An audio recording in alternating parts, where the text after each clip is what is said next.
નવસારી કોંગ્રેસમાં ભડકો. નવસારી કોંગ્રેસના પૂર્વ પ્રમુખના એમએલએ અનંત પટેલ પર પ્રહાર. સિદ્ધાર્થ દેસાઈએ ધારાસભ્ય અનંત પટેલ સામે માંડ્યો મોરચો. અનંત પટેલ ઉપર ભાજપ સાથે મિલીભગત અને ભ્રષ્ટાચારના લગાવ્યા આરોપ. સિદ્ધાર્થ દેસાઈએ નવસારી કોંગ્રેસના સંગઠન પર પણ ઉઠાવ્યા સવાલ.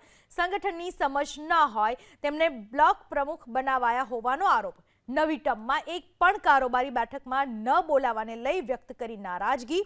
કોંગ્રેસના પતન માટે ધારાસભ્યોનું વર્ચસ્વ, મોવડી મંડળનું વલણ જવાબદાર હોવાનું દેસાઈનું નિવેદન. મારા રાજીનામા પછી સતત મારી અવગણના થતી રહી. કોઈ પણ કાર્યક્રમમાં બોલાવવામાં આવતો નથી.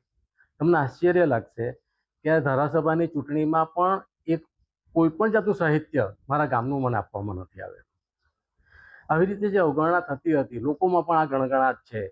કોઈ પ્રવાસ નથી, કશી કામગીરી નથી, અને આંદોલનો કરવા, આંદોલન કરીને, આંદોલન જેને માટે છે તેને અન્યાય કરીને શું એ લોકોની પાછળનો આશય છે ખબર નથી. મેં એક મુદ્દા પણ એમાં લખ્યા છે કે ભાઈ અમારે એક બનાવ બન્યો છે, અમારા કાર્યકરનું મર્ડર થાય છે, તો એ મર્ડરની અંદર સામા પક્ષવાળાનો સીધું ઇન્વોલ્વમેન્ટ છે, પણ એની સાથે મળીને સોદાબાજી કરીને એને ન્યાય મળતો નથી.